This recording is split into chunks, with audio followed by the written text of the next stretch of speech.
Horlamanın cerrahi tedavisi tamamıyla nedene yönelik tedavidir.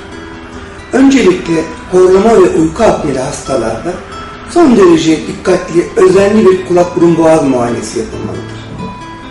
Bunun ardından eğer hastalarımızda uyku apnesi ciddi boyutta ise bu hastalarımıza daima tüm gece uyku testi dediğimiz polisomnografi testi yapılır.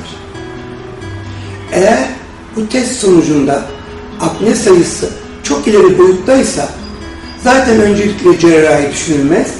Bu hastalara CPAP dediğimiz pozitif basınçlı hava veren bir maske uygulaması yapılır. Tabii her hasta bu maske uygulamasına da uyum sağlayamaz.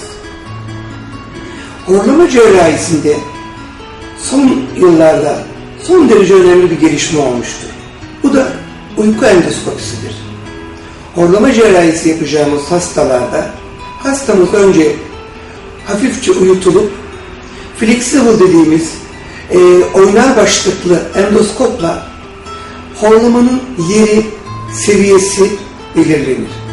Ve ameliyatta da tamamen bu bölgeye yönelik olarak ameliyat uygulanır.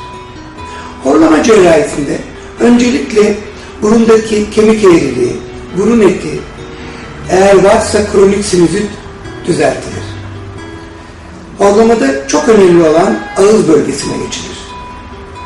İlk yaptığımız yumuşak damak ve küçük dile radyofrekans uygulamasıdır. Radyofrekans uygulamasıyla birçok hastada başarılı sonuç alınır. Eğer bu yeterli olmazsa bu hastalarda yumuşak damakta ve küçük dilin yukarısından mukoza çıkarılır. Küçük dil ve yumuşak damak yukarıya alınır. Bir başka yöntem dil köküne radyofrekans, dil kökünün öne alınması. Eğer bunlar da yeterli gelmiyorsa daha büyük cerrahi tekniklerle dilin öne ve aşağıya alınması sağlanır.